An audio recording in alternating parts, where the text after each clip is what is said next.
This is Larry Zbyszko, wrestling's living legend, and you're watching Monty and the Pharaoh.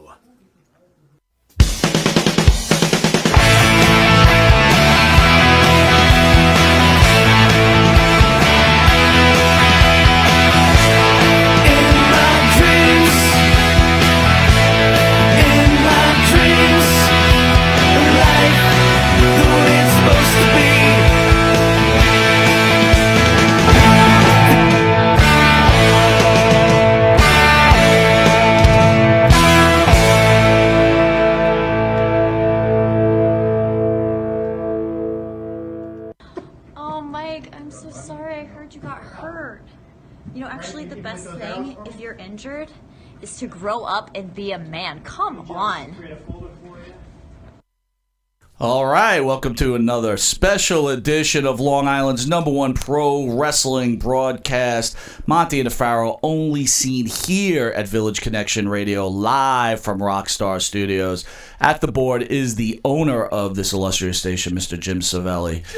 To my right is the star of the show, Jimmy Pharaoh. Yo. And on the couch is none other than the most incredible wrestler in the world, Gangrel. Thank you for joining us. Oh, thanks for having me. What was that, like the Cheap Trick? It sounded like Cheap Trick, that opening thank you very music. much. Believe it or not, that was me. It's good. I liked it. Thank you, Catchy. sir. That was Wisteria Hall.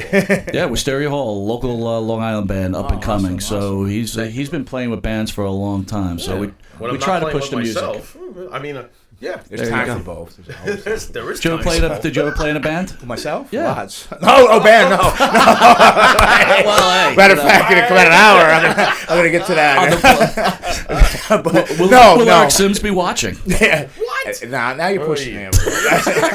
But he can't. I'll sit in the back seat, let him put the rearview mirror. Hey, we're filming Gangrel live.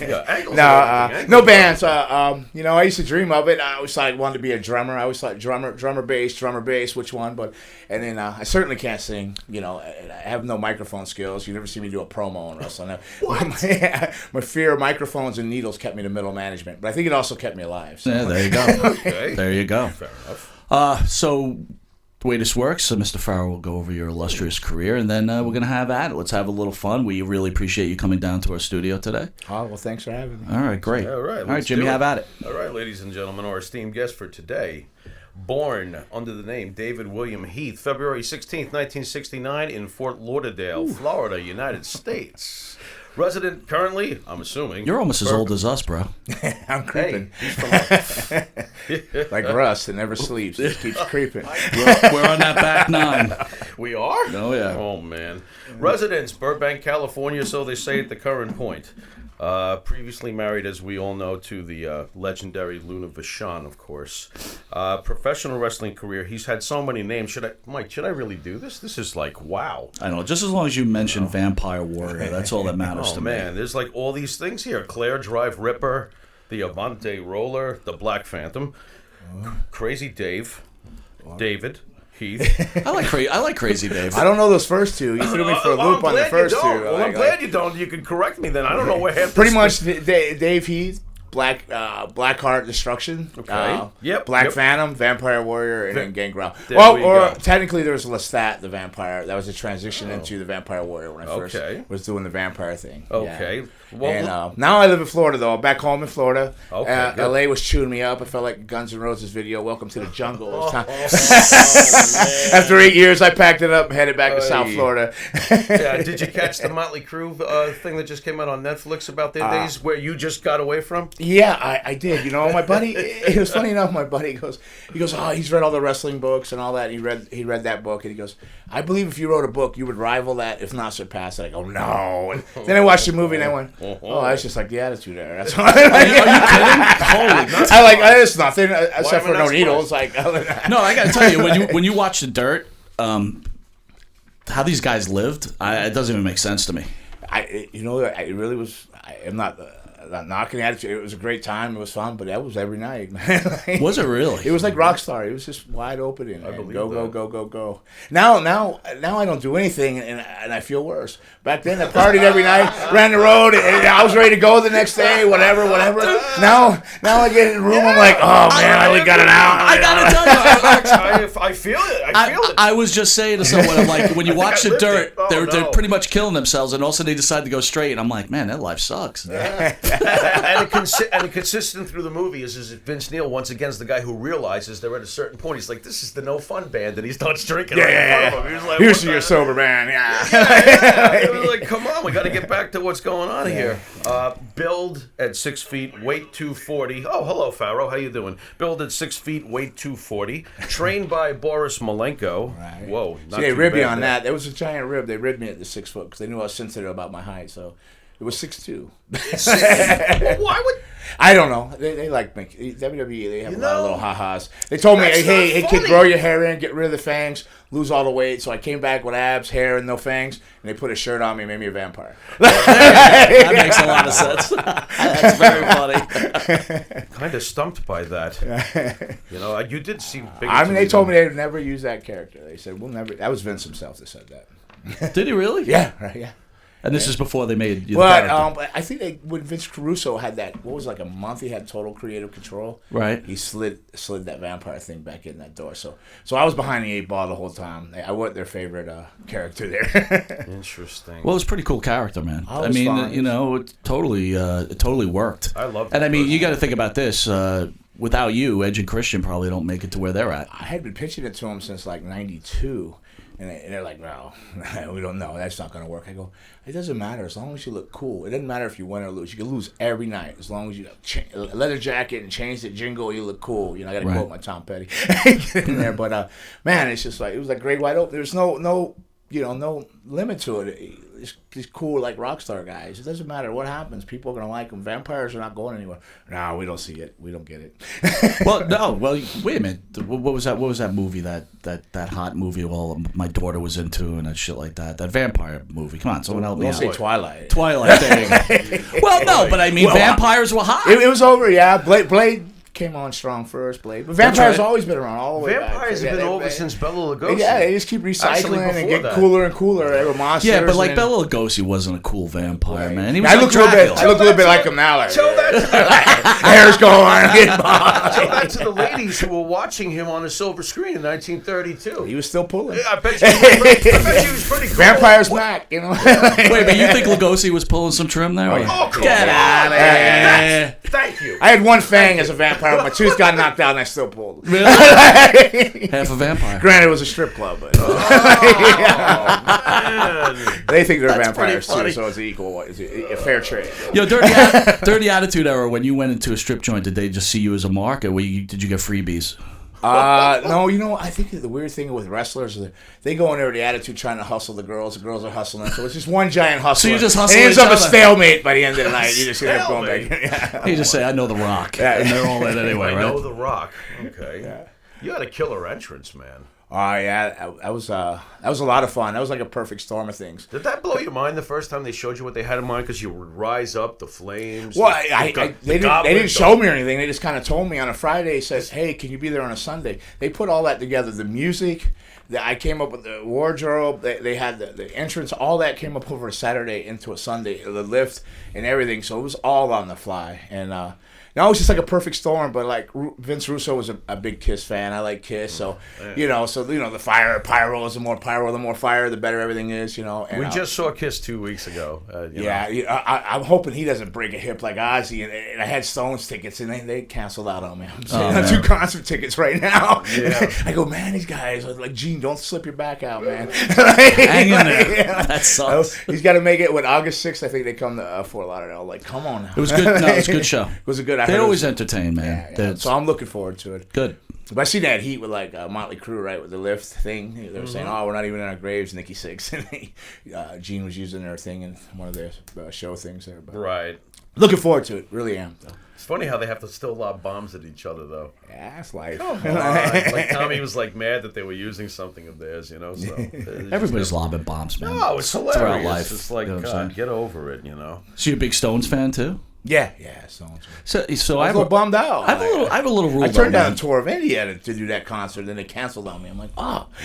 Yeah, but you should listen to Mike's My rule is if they're over 50, maybe you'll feel better about with it. the exception of Springsteen, they shouldn't be. Unless you're, any you know, band should not be. He's touring. got everybody retired, by the way. This is like, how rough is this? Well, That's rough. I'm hoping to see the Who at the end of the year too. So, So much for that, Joel. Wow. We just saw Kiss. Wait a minute, they're like 69 years old. What are you talking about? He told me I must see it. They were great. Hey, They were great. Ozzy, I thought, well, sure, he'd give it, but Mick, I thought, man, he'll last. He's wiry, Yeah, sooner or later, man, something's got to break. I right? guess it was something in the heart or something. I was really bummed out. As well as Mick, I'm hearing Ozzy is not well. Yeah, he was in the hospital with something, and then Do you then think already it's, broke a hip or something. Yeah, yeah. You think it's Sharon with her heavy schedule for Ozzy? I don't know. What do I know, man? It makes me wonder. Sooner or later, Roosters come home. Yeah, so kick this bad boy off. So, tell me about yourself. You grow up in Florida, like you said. Mm-hmm. Why are you going into pro wrestling? What makes you decide to be a pro wrestler? Well, it's a really long story, but like, not to be the pro wrestler part, but growing up, I wanted to be a preacher and play football. That was it. I gave sermons every other Sunday in church. People find that crazy to believe, but then I broke my neck playing football. My little brother died, and I grew up in a really rough neighborhood, and so when they took sports away from me and said you couldn't do sports anymore, I ended up slinging drugs and getting in trouble, running with stuff in the streets. I got a girl pregnant at 15. So without sports and guidance, I was just a train wreck heading for trouble. And to be honest, I had the newspaper, Boris Malenko, Dean's dad, the great Malenko, had to be a pro wrestler, make money on the weekends. And I was thinking, beats a shovel, man. I'll just go in there and fight somebody. Right. Been beat up before. What does it matter? And I went down there. I didn't know what to expect and everything. I just wanted to check it out. More of a money thing. I watched wrestling and liked it, but I didn't have a grasp of what was the work or this or that and that. I was just a kid when I watched it, and I was like, man, I can do this. I went down there. I was like 3 weeks in, and one of the trainers named Rusty Brooks came out and he goes, "I gotta ask you something." I go, "Yeah." He goes, "Do you think this is?" And I'm like, "What?" You think this is? I go, "Oh, you trying to tell me, man? You can tell me I'm not gonna make any money? You're telling me who wins or loses? I'm never gonna get paid, And then he said, no, you're really good at it. You do everything like one time around. You're not even trying, He talked to me into staying, and 3 months later, I was doing jobs in WWF and Florida Championship and never looked back. Been wrestling ever since. So 32 years, September coming up. Wow, that's great. 32 years, yeah. Strange question. Did religion ever come back into your life after wanting to be a preacher in those early days? It is. A lot of things have happened to me throughout life. A lot of stories. Like one of the stories is the house. I was funny enough. It goes back to a con. I was in my room. Cussing God, I was mad at him. I was looking at all my trophies, and I was 13 at the time, and I was sitting there just cursing him, everything. I went to bed and woke up, and woke up. My bed was on fire, the walls were on fire. I sat there and I watched all my trophies melt and everything. So I run out of the room. I tell my mom the house is on fire. Mom, I had cussed me out first, thought I was ribbing, and she seen all the smoke. She goes, "Oh crap!" They got everybody out, and now 80% of the house or more maybe burns, everything but their back room all the way to the other end of the house. And the fireman was there, and he goes, "Whose room was that?" And they all point at me, and like I'd done something wrong. And I'm like, "Oh crap! I don't even smoke, so I didn't do anything with cigarettes. I don't know what's going on." And he goes, "I shouldn't bring you up here because the fire's still hot. Technically not." He says, "But I've never seen anything like this in all my years of firefighting." And so he brings me up. My mom, he brings me up there, and he goes, "Is that yours?" And he points over, and there's a nightstand with a Bible sitting on it in my room, untouched and unburned. Wow! Just sitting there, not even wet from the fire. He goes, "I've never seen anything like that." And I said, "You know what? That's good because my Quiet Riot and Iron Maiden tickets are in that Bible." And they were. It was the first concert I ever went to was Quiet Riot and Iron Maiden on my own. My parents drugged me to a lot of country concerts at the state fairs, but that was my first bought set of tickets to a concert I was going to. And he goes, "That's it?" I go, "Yeah." I still stayed mad at God, But I mean, there's been things all through the years. There's a guy that came up to me. Me and Luna were going through like really bad times, and I didn't want nothing to do with it. She was trying to drag me to all these church ministry things, and she was turning her life around and trying to clean up and stuff. And I was just mad at her, so being hard-headed. And guy comes up to me and he says, gotta get your phone number. God told me to get your phone number. I'm like, F you, man. Yeah, Andy, I saw this in the doors. Like, Andy, we're all on the phone. He's like, no, I really gotta get your phone number. And after like 20 minutes of like trying to blow him off, like he was like Nikita Koloff's friend and stuff. So I said, all right, whatever. I gave him the house number thing, and it was like 2-3 months later. Me and Luna are back at it, fighting. She's in the bedroom, crazy shit, all the drugs, polishing. They're like cussing and ranting, and and I get the. I actually get the gun out at 9:40 Glock, and I'm like, I go, I was in a dark place. Like I couldn't do that to her, but I was like, I'm done. I'm out of here. And I turned the stereo up and was sitting there and then loaded the chamber, and I was getting ready to put it there, and the phone rang. It was like 3 a.m, and sure enough, on the answer machine, he goes, "Hey man, I don't know if you remember me, but I got your phone number. I remember, like, I'm supposed to be using it right now." So yeah, I have a lot of experiences like that and similar things like that I could tell you all day long. So I guess it comes back, and I don't per se that I'm in I do ministries or anything. Maybe I just tell the story when it's needed to be told.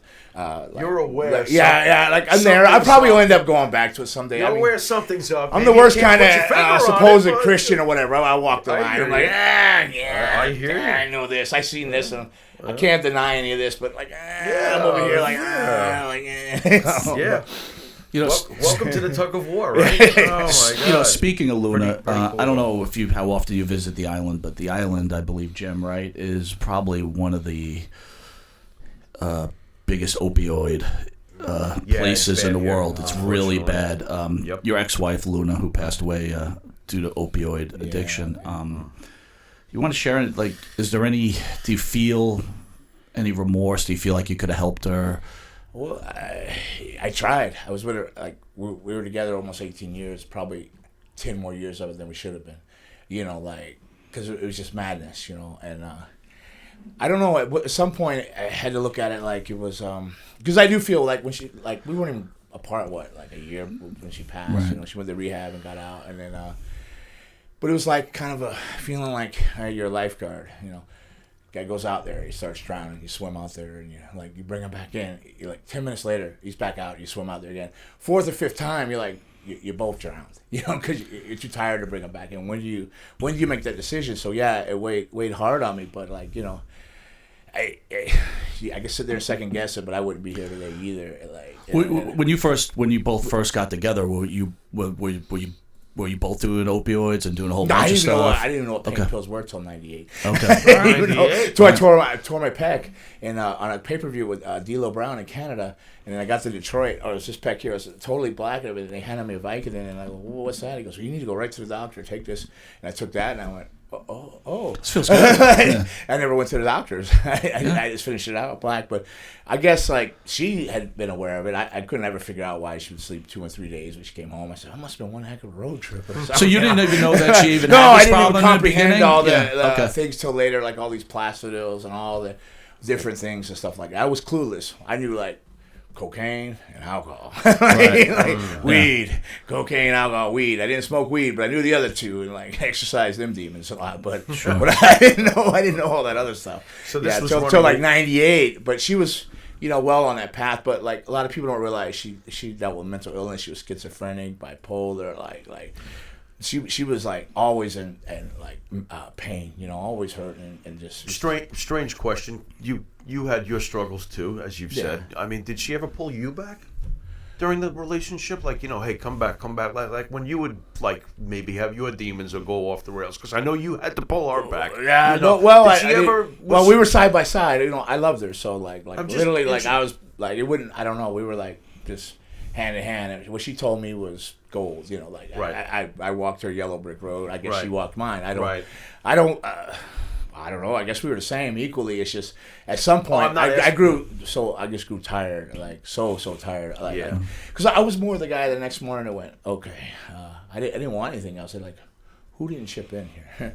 I was counting the money. Wait a minute. I didn't pay for all. Why am I paying for all this? We got rent. I got this, do that. And I don't know if that's what kept me grounded or not. So I was a social. Was it almost a point that when you were on the road, because you guys both on the road, it was like you didn't want to come home at some points? Like, I just don't even want to be part of this? At some point, towards the end, like I would go and do a 3-week tour of Japan, go do two weeks in Korea, and then come and do another Japan tour because I had like you read the list of characters, so I'd do one tour as a Blackheart, go to Korea's whichever one, and then come back and do the Vampire Warrior in Japan for the same company, and then go home. So I would stay gone, and then in England I was staying gone 3 months at a time too. But that was, the Japan stuff was before WWF at the time, and the England and all that stuff was after. But it was more after that I wanted to stay away. Before I was just hungry, but after it was just because it was just fighting and chaos. And it wasn't that we didn't love each other and all that. We totally loved each other. We just it was just two trains colliding.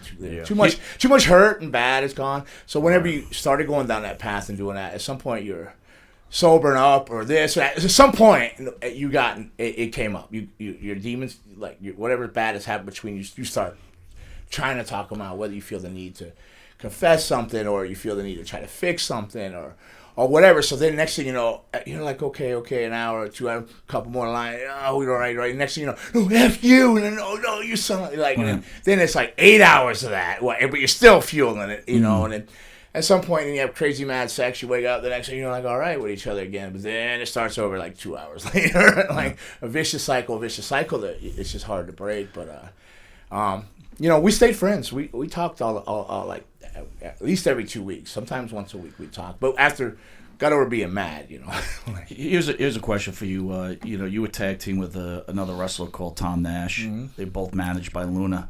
He was married to her, and then eventually you ended up, I guess, taking her. Like, how does that even happen? And do you have take her like a caveman? Well, under my arm. We've had Lanny Poffo in the studio, and when they talk about Miss Elizabeth and Randy locking her away and everything else. Oh, God. And then when I'm reading all this, I'm like, this is his friend. That's his friend's wife, and then all of a sudden, boom, he's with her. What was the dynamic? I'll give you that. She was with a wrestler. Rest in peace, Dick Slater. Okay, Luna was with Dirty Dick Slater. Okay. Dick Slater, right? She met me and Tom. Tom had a crazy childhood crush on her. He was like, Luna this. I didn't even like Luna. The first time I met her, she punched me in the face, ripped my shirt off when I was just driving her to a thing. She was drunk. I was scared of her. Hello? Didn't want anything to do with her. Like, yeah. I protested every time she managed us and everything. I had major issues with her. That's great. Major issues. Are you kidding? And then she was still living with Dick Slater though, and but he was like had a mad crush on her. And one day, she climbed out a window and ran away, and they came back married. So it wasn't a romance or nothing. Like it wasn't like she climbed out of Dick Slater's window. Well, it was her place, but she left it. She climbed out of her own window. Yeah, her own window, leaving Dick Slater there, and showed up married. And they came back, and then they were like married, and he like moved out or review. something, and she was married. But at the same time, I still didn't like her. But like we literally went somewhere to train, and like. She dropped out of over the top rope, bit me in the back. I had a scar on my back. She lashed on like a pit bull, and the only way I got her off her was that I dove through the ropes, so the ropes got her off me. And then I had a scar on my back. Before that scar healed, we were best friends. So we were best friends for a while. Wait a minute, how do you become best friends? I think she was a real vampire. I think she you bit me. You friggin' bit me, and then she turned you. I think she turned me. I think she was the original vampire. I joke about that all the time. But I couldn't stand her. Then I don't know how we became best friends. We just did, and then we were getting accused of seeing each other all the time, and obviously she wasn't in love with him. No, absolutely no. And then we got accused of it. Then I had a big fight with him in Philly.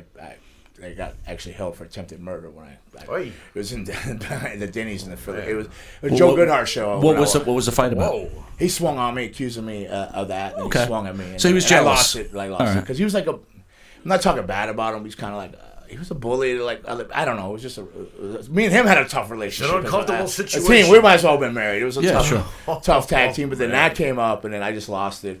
And the police came and they handcuffed me. But then after they talked to him when he came through consciousness, they asked, was he on drugs? I go, no, he doesn't drink. He doesn't do drugs. And then you knocked him out. Well, yeah. You kind of passed through that whole thing. Yeah. Well, it was bad. I feel really bad because Kevin Sullivan made me feel so horrible the next day. He goes, I never seen anybody do that to a human being in my life. Well, what did you do? I just lost it. I don't Sure, know. like, I caught him a one. bit him. It was like a school fight. I had my knees on his arms and I choked him out and was back and forth. bat, like, and yeah. Luna dove across on the stop. But it was like I lost it. I grew up fighting. It was a rough neighborhood. Like it was nothing to fight. Like Yeah, I know. you're either all in or you're all out. You're not halfway So fighting anything. Luna wasn't mad at you for that? No. She was all like. She's like, beat my husband up. Who gives a shit? No, she. But, Kill my husband. Who Everybody's cares? missing the point where she climbed out of a window, high on drugs, and then came back married. Like, there's no love there. I gotcha. There's no love there. There was no no Think love. how Dick Slater felt. She Well, runs out on me to go with a guy she doesn't like, and then she ends up with a vampire. I don't know. No. He's got his own past. Yeah. I don't know. You hear so many controversial, but I tried to stay out of everything. Yeah, I gotcha. But we were best You were friends, trying. and then after that, we ended up together, and then we were together almost 18 years or something. That's great. Yeah. Thoughts on her getting into the Hall of Fame this year? I was happy in one way, but a little disappointed in another way. Because I think she pioneered. I think she deserved the actual Hall of Fame. so the induction. legacy thing bothers you? Right, a little bit, and Wahoo Paul, McDaniel's too. I think yeah. Wahoo McDaniel's a Native American, Yeah, club what's football. I think he, deserved more than a legacy. But Yeah. but it is an honor and it is something, and I was happy because I didn't even think she would get that, with them because she's, her history, like I said, with the bipolar and the schizophrenia and the fighting, and you never knew what Luna you were going to get that day. But I loved her with all Well, my heart. Luna was Luna. Luna was Luna for lunatic. Yeah. Yeah. So she's like, I'm crazy and I got papers to prove it. I don't know how many times that I would I spent more time trying to figure out how to hide from WWF at the time that she had been Baker active for 72 hours, and cover for her, get flights changed, and come up with these things. It was like it was a real art, a gift. I could have probably been a roadie talent for Motley Crue or something. For sure. Doing the same kind of things. You're like, no, her mom's here and she had to go here, but her kids are here, finagling everything, trying to work the time pattern out and get the flights changed because everything went to the office, and. But no, she deserved more. I think she pioneered things as a manager, as a wrestler. She really understood wrestling and she really loved it. And coming from the wrestling family, Mad Dog, her uncle, Butcher Paul, her aunt Vivian was also with Buddy Wolf. She comes from, and she loved wrestling through and through. And you couldn't tell her any different. That that was just her passion and love. And, so it was sad, but I'm glad she got that. I'm glad she got that because I didn't think they would even do that. Well, I think that it's difficult for them, right? Because the Hall of Fame induction is a marketing tool, right? And after you're out of wrestling for a while, you're not relevant anymore. So it's hard for them. But I think they're doing the right thing by bringing these these iconic wrestlers. I'm glad and they're putting doing them this in at least. Yeah. Because I agree with you wholeheartedly. Sometimes I'm with you would you, think yeah. you would hope they would do it before they pass, and then Yeah. sometimes it seems yeah, like, it was like, are they just saving on flights? I Or mean, we like, just lost, like King Kong Bundy, for So- example. Yeah, right. Ivan Koloff. I don't know if you saw the John Oliver thing on HBO, but No. but basically he's trying to push the fact that wrestlers died at an early age. You were talking earlier about the Attitude Era, and we were talking about the Dirt on Motley Yeah. Crue on Netflix. What was a typical night after a wrestling match during that time for you? For me, because Yeah. I was with Luna, to be honest,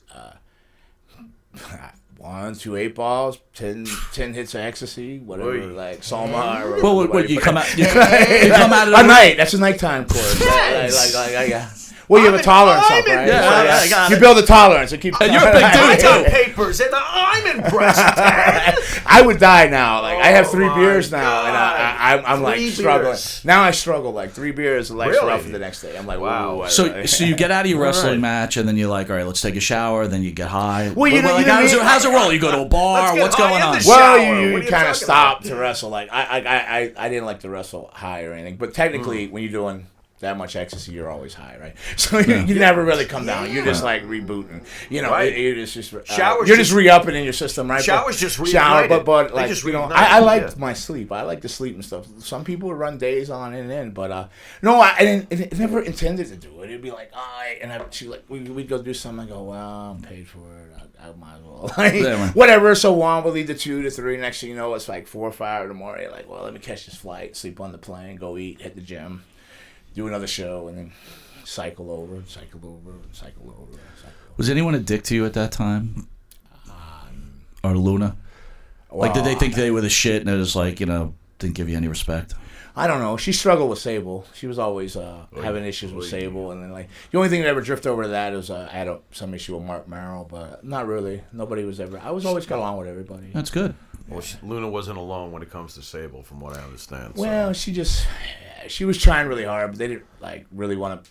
They weren't putting an effort in, and Luna, like I said, loved pro wrestling. It was her life, and she was honored to be even a part of it.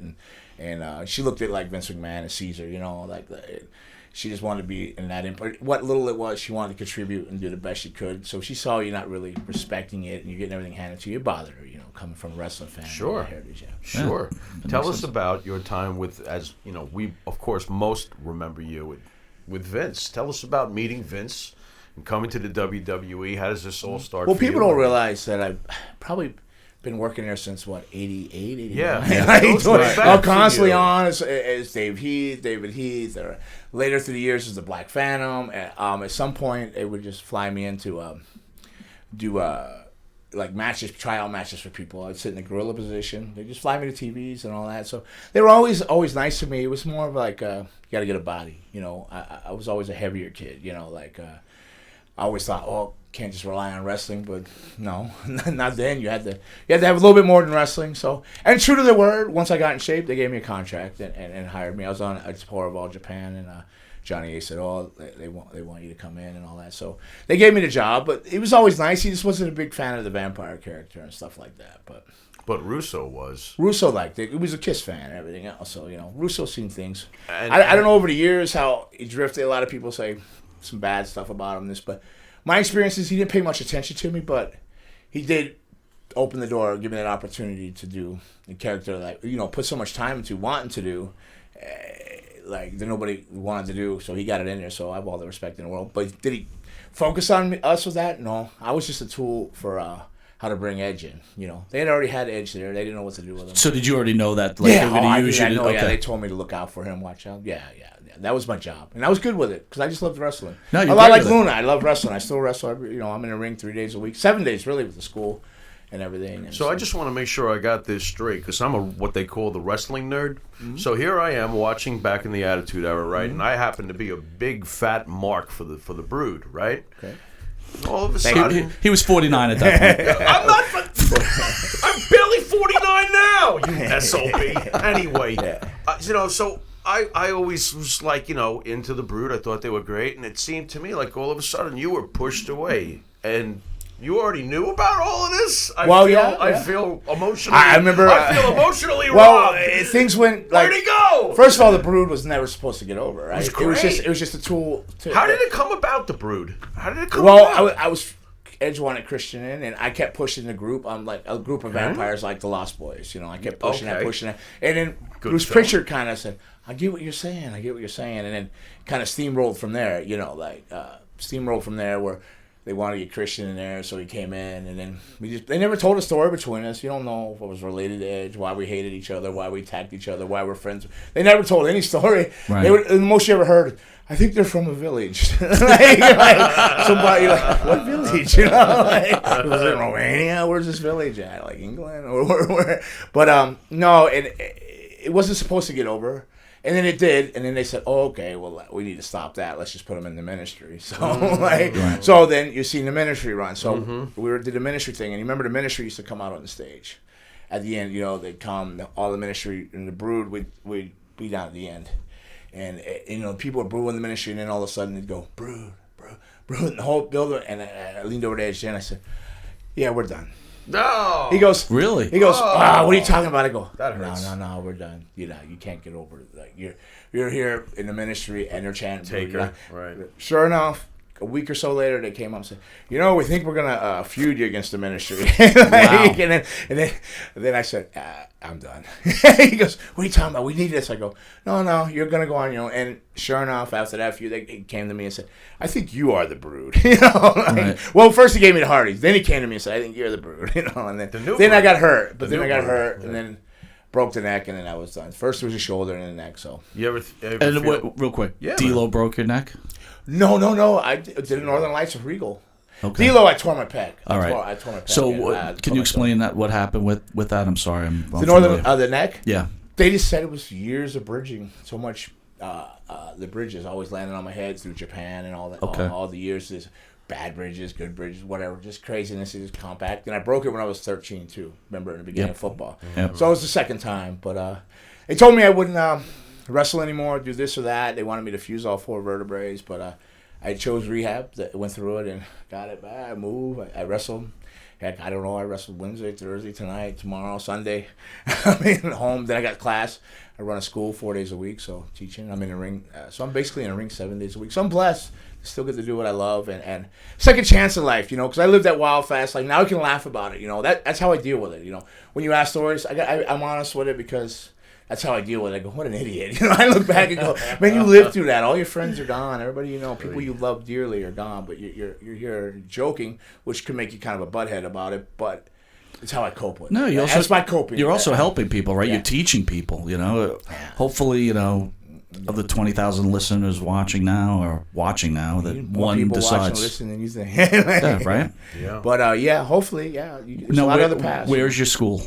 Dania Beach, Florida, Fort Lauderdale, basically. Dania Beach. So I don't know if one of our writers for our website, MontyandThePharaoh.com, that's not ampersand, but it's AND, MontyandThePharaoh.com. One of our writers, Jim Phillips, says that you also work with a training school in North Carolina. Do I have that right?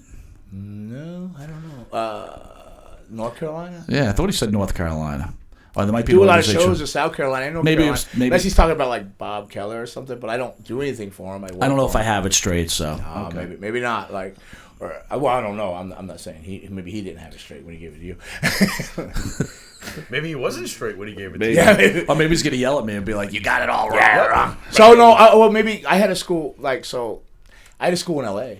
Yeah. in Burbank with Rikishi's cousin, and then Rikishi came in. So I trained out there. I trained like Rusev. So. Oh, you did train Rusev? Yeah, I trained Rusev Nice. and stuff like that. And a lot of people that are doing good. Jacob Fatu, who's in MLW now, doing well, and all that. When I was in California, and then I came home to Florida, and I opened my own school back home. Yeah. And how's the school doing? Great. Got over 50 students. Nice. It's growing every day. I don't have not one bad kid in there. I'm just blessed with great kids. Do you ever and run great across attitudes. someone you're like, this guy's gonna have the goods? I have. Or woman. Believe it or not, I got about 5 of them in there right now. That makes that I sense. think within a year. If you got 50, that makes Well, sense. the 2 of them are 17. They're very young twins, Colombian twins, but they'll Excellent. sign when they're 19. They're going to immediately sign. But I have 3 or 4 guys right now that just started within the last 6 months that have I can't believe it. They just all came in at once that have what it takes. I'm like, Do you have a direct pipeline where you can call Vince and say, "Hey, I got not not Vince. Vince, Not but Vince. How No. about Vince's people?" I do communicate to like You know what the I'm NXT saying? and all that. Yeah, but that's like, what I'm so, saying. Yeah. So you're but I able haven't to do that. exercised yet. I haven't had nobody, but within soon, I'm going to try to exercise. Right. You get a piece. You get a cut if one of them gets signed. No, man. It's just like college. When you go, you pay for your schooling, and whatever you do, bless you. I hope you do great because whatever you do, it's good for us, right? comes So back your to reflection. your- That's right, yeah. It's a reflection Absolutely. of me. Like it's like your kids going out. I couldn't take money from your kids. Well, you could when you get older and you can't walk, but no. They come in. It's basically $2,500. And there's no time limit. I tell them if you give me I tell them there's 2 other schools. They should go check that out. Because if you come here, whether it's a hobby or you're trying to do it, professionally and go on, I'm training you to succeed. So I don't want you to come in here and goof off and hold other people back. Because it's a 3-hour class. They work 2 hours and 50 minutes of it. There's no getting on your cell phone. There's no more than taking a sip of a water break. And they don't mind it. They know what they're getting into before they come there. I give them the other school's numbers. I go, check these out, Right. This might not be for you here because you come here, you're gonna work because these people we're all working. And you love training. I do. I ran like the Malenko School for a while, Office School, the Wild Samoan up in Allentown. So I've been around a lot of schools and I didn't think I would, but now I think my head's on clear. I'm not partying. You know what I mean? Like I look at life different. I'm a vampire, but I'm an energy vampire. I'm stealing off their youth now. I'm stealing off their energy. So when I see them get something for the first time and I see it in their face, I go, yeah. It gives me the pump. I go home. I go home on my high right there thinking, they got it. That's the best high. And then I'm looking at the ones great. that I was mentioning to you that I know, and I'm so excited when each day they move up a little bit more, and I go, oh yeah, and then I'm so glad that I can see it, and I'm watching them grow, and I go, it's a reflection of me in a roundabout way, and it's me reliving through them, so I'm fueling off of them, And I'm trying to do the best I can by what I know. And I'll ask somebody, all right, guys, so which way are they doing headlocks this week up there? So, I'll check up on things to make sure I'm teaching them the best I can, and give them the best education and craft the tools to work for it in wrestling. And hopefully it pays off. What if one of them's a drizzling shits? Do you tell them, just like, don't waste your money? Well, you try to avoid that in the first talks in the office. Don't take everybody's money. But how do you somebody comes in there with heart and hard work? How do you tell them no, you can't? Yeah. Try to do this, and there's one guy that came in and you go like this. You suck. Get out. Well, there's one guy that comes in. I said, hey, you could be a ref for this and that. He could come. He goes, no, I'm just gonna do it. You can help me do other things better, like these like cosplay things. Now he's like. He's like, no, I want to wrestle, and he's in there training even harder than everybody else. What do you say? I guess you just keep teaching. Find a way to teach them. Not everybody has the same athletic ability and talent or look or gifts as each other, but they all have gifts in some kind of way. So you got to find what they have and tune into it and help them bring that out and maybe work towards that more than some of the other things, because you're going to learn 1,000, 2,000 moves. You can learn all the moves you want, but you're going to throw them out. How many moves did Hulk Hogan have? How many did Stone Cold do? Yeah, sure. How many did The Rock do? Yeah, there's a lot of other things in the play than athletic ability and moves. And so, there's characters, so you try to find that, and then you try to bring that out in them and work towards that. So I never say never. I mean, there is some you go. I mean, do you run also independent shows also? Well, we run a student show every month in the school. Okay. We'll take one ring down, put it in together. It holds 150 to 170 people. We do about that every week or every month. And then I just started running a casino show. So bi-monthly, we do a show where we'll bring a couple names in, because you got to have shows for your students to work, right? So if you keep producing product, but keep producing wrestlers, but there's nowhere for them to wrestle, what good is that? Then you're over. You got 100 wrestlers and no shows. So you got to run shows for them and have outlets for them also to learn, so they can get their craft better and hone it in. Do you get a decent crowd coming to these shows? Well, we ran our first show. The building held 500. We drew 480. So that's great. And that was May 18th. And so 480 is a solid show. February 23rd, and so our next one's May 18th at the casino. We got D'Lo Brown coming in with Al Snow and Bushwhacker Luke and one of the headbangers. Good. So those are, and myself will be on it, and then students are filtered in there. And then, but our student shows always do about 150 in the school. 171 when they're standing, but we gotta be careful because of the fire. They show up and they're like, "Hey, gotta keep these lanes clear. We're glad we're doing good in the community, but we really need you to take heed to these rules. So we do. So thoughts on coming from again a big fan of the Attitude Era. Do you think it was a missed opportunity, and was it ever considered to possibly push you in a one-on-one program against The Undertaker? Because after all, you two guys were the premier dark characters of that show, and you were very heavily featured for quite a while. So was it ever entertained? Did you ever hope for it? Why didn't they do it? Your answer's within your question.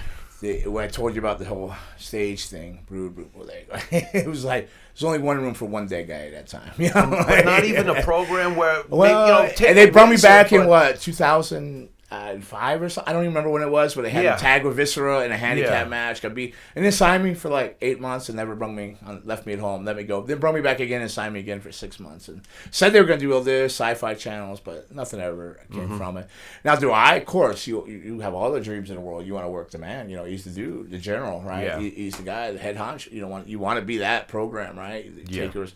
How long before he lost in WrestleMania, that winning streak, So you want that. You hope for that. You excel for that. Austin, The Rock, any of those, But who's the greatest of the Attitude Era? Is it Stone Cold? Is it The Rock? Who is it? If you had to be pinned against the wall, who's the face of that? If you have to. The face. Well, that's not just work. Face. That would have been, I think it was Stone Cold, no? Because he was the ultimate rebelling. Every person related with flipping your boss off and rebelling. How was he behind the scenes? Awesome. Great guy. Awesome. Super nice guy. Super. So was The Rock, and he was awesome too. Taker, great. All nice guys. All good leaders. Yeah. Taker was a leader. Stone Cold, leader or not, I don't know. Stayed quiet or nothing, but he was super nice too. Taker was more of a leader, general type of thing. Rock was like Stone Cold, kind of did his own thing, but super nice. Triple H? I don't know. He had all kinds of. He was doing all kinds of stuff. He was. There was a lot going on. Yeah, I'm just curious. Because you had all the DX, you had all that. So I was kind of a guy that minded my own business. So I don't know if he stepped up at some point and became a leader. Because I remember a few meetings where they were talking about doing something, and he said, "You got to." I can't remember the exact thing it was, but you knew right when he gave it. You go, "Oh, well, he's on his path," because he tuned in. He was like right side by side Vince, and you go, "Okay," so he slowly. You became, saw. Yeah, you see it. You see where saw he's it getting ready to happening. say, yeah. Oh boy. You see that develop and grow right there. So you go, Right okay. in front of well, you. I didn't know that he'd go on to be the man, but Right. but good for him, Yeah. But yeah, you saw that. But at the time, it was more Taker, But he was there. He was always working. You always seen him doing things, but like I kind of minded my own business, trying to stay out of trouble. I was hiding a lot of things, I was floating around, just getting by, trying to just stay, not kill Luna and myself together. We had our own thing going on, so it was our own little universe. There's a big universe here, but we had our own thing over here going on. So, but very blessed and to be a part of that, and to still be able to, and the network too is really good because I'll go places and the guys will come up, they're our age or older, and they go, "Oh, our daughter's a big fan." And you look down, and she's like 9, 10 years old. You go, "How could she be?" She watches the network, and you come up through the fire with you and Edge and Christian. She just loves it. All the little girls like vampires, man. They grow up to be big girls. Do you get residuals from the network still? I don't think I get anything from the network. I think I get random things from video games or something, or not video. I don't know, whatever they like DVD that comes out or something. Every quarter or something, you'll get like a $200-$300. Speaking of DVDs, Evan Ginsberg, who has a show here on Village Connection every Sunday from 11 to 1, he's the associate producer of 350 Days. All right. I think you're in that movie. Do you remember being in that movie? No. Yes and no. Kind of? Kind of. I remember they came and got me, a fellow named Bobby Rydell, and they said, "Hey, do you want to do an interview?" I go, "I was in the bar." I like, they said it's like whatever. Then some guy came in and said, "Ron, get out here." Whatever. kind of remember part. I was in the bar. Jason's there giving me my bar tab. They go, "Oh, it pays this much." I went, "All right." Let me come to the tab. this is covered. Let me get up here. And I did it and all. And then, they would write me and they say, "Oh, they really like what you did in there." So I go, I didn't really push it a whole lot because I couldn't remember what I did. I hadn't seen it. What did I do? What did I say? What did I do? But it's probably the same guidelines as what I said now. You know what I mean? Like I am who I am. Right. What you see is what you get, drunk or sober. It's the same idiot. It's with fangs. Did you bigger head or smaller head, redder face or whatever. Did you hit the gas? Did you hit the gas throughout your career at all? Yeah, 98. How'd that do for you? Well, 97. Because you're a big guy. Well, good. I had to get a body. I got body. It was more of a. I did more. Had to get a I had body. to get a body. It was fat, but it was diet. It was more of a like. What do you mean? You have to have a salad once in a while? Yeah. Well, I was doing it, and then a man. bodybuilder came in and basically, "What are you doing?" I go, "Oh, this." He goes, No. He took all this away from me, and he handed me a piece of paper with a diet. All right. And the diet was what I needed. Yeah, I got you. Came down to it, but no, I tried, but it was the diet that changed my body. And when do you decide to go to permanent fangs? When Well, they are permanent, right? No. Oh, okay. Thank God. More trickery in the wrestling world. Did you read that they were I permanent? thought they were. Are you aware that it's out there that those are permanent? They were at one point. Oh, they weren't. Ah, you see, I do know. Well, way early. Like I remember, I told you, Vince said, get rid of the fangs, grow your hair in, and lose some weight. Look at that. They were permanent. That's why. Why do you ever see? They didn't let any just guy wear. Look at this. He's got nice teeth. This guy What's goes- going on? Dr. Blitzer is thrilled. This is great. Go on. So like. I don't even know what I was saying. You lost me. can't believe it. No, you were saying Vince said lose the fangs. Well, yeah. He said get rid of the things. Why do you I think got that was the Black fired. Phantom got to wear a mask? Okay. Because he had fangs. Yeah, At that point, when I was doing it was the Black Phantom, I had fangs. They're like, God, just let him put a mask on the guy. This idiot's got fangs. They didn't have any mask job guys or enhancement guys or whatever. So the fangs got me. They put the cover his face. So he's got fangs. It's like, so that's how I got away with being the mask guy. Like everybody goes, how did you get to wear a mask? They must really want to use you. No, they just wanted to cover my mom. That's great. I want to bring Eric from ESS in. Eric's the promoter of the weekend who's brought Gangrel in. Eric, you want to tell us where Gangrel will be this weekend? Hey, it's no BS. It's your cult hero. It's ESS. And anyway, so later today. BS, that's what ESS. He gets hot. Look at him now. He's hot. He just You cut. haven't been paid yet. Yeah, I just got cut Jesus 20 Christ. bucks. I just got- Well, if you didn't realize why everybody hates Eric, this is why. Oh man. Fuck you. Hey, you can cuss on this thing. It's 11 in the morning. Hi, Fred Rogers. Sunday morning. All right, go ahead, man. Yeah, please go on. I just. 1 to 3 today. We'll be at the Wrestling Universe in Queens, New York. Gangrel's been there before, but we're coming back, so please come out and support us tonight. SWF Live in Bayville, New Jersey. It's Mega Slam. It's their big show. It's their WrestleMania type show. Gangrel's on there. It's facing Tommy Dreamer. Two Cold Scorpios down there facing Puma King from AAA. There's Puma King again. King guy. He's everywhere. And Serpent. Wait, hold on, real quick. Tico Pro Wrestling. If you were a wrestler, would you name yourself Puma King? It's like a shoe. Exactly. Nike Queen. King of shoes. He looks like a tiger. Hi, I'm Puma King. No, he's a nice guy though. Match. No, he's a nice guy. I see him everywhere though. He's like everywhere I go, Puma King's on Puma the show. King's there. Puma King's Everywhere you go, it's like Puma Yeah. King. Puma King. Can't get away from Puma King. Just can't. Go ahead. Sorry. What? I'm not a. Why are you getting all upset? There's something in this. Hey, I got a question to ask you. I was ahead. cruising around the internet, and speaking of Luna, she was like looking to beat your ass at some kind of. Can you tell that story real quick? Yeah. Because I'm like, what's behind this? Yeah, I get asked that a lot. So it was a Legends of the Ring Wrestling Convention down in New Jersey. They have me. I'm one of the bookers down there, so they had me book some talent for the show. So Luna was one of them. I also booked Rikishi, Brian Christopher, who just passed away. Right. And I had New Jack at my table. Now, I was driving around with Rikishi and Brian Christopher because we had a multitude of appearances for that weekend. So someone picked up Luna at the airport, took her to the hotel, taken care of. I had her taken care of while I was on the road, taking care of my other business with the other guys. And then it came, at the wrestling convention, I go over to say hello to her. She said hello to me. I go back to my table with New Jack, because, he needs babysitting and, whatever. Yeah. So the next thing I know, she's coming over. The next thing... Go ahead. So the next thing I know, she's coming over. You okay? I was just talking to New Jack. Keep going. Okay. They've got some. I don't want to know what they ate that day, by the way, but keep going. All right. You got So- momentum. It's all yours. All right. So she comes over, starts screaming and yelling at me about this or that or whatever. And it all comes down to I wasn't paying enough attention to her. Oh, so she's because mad.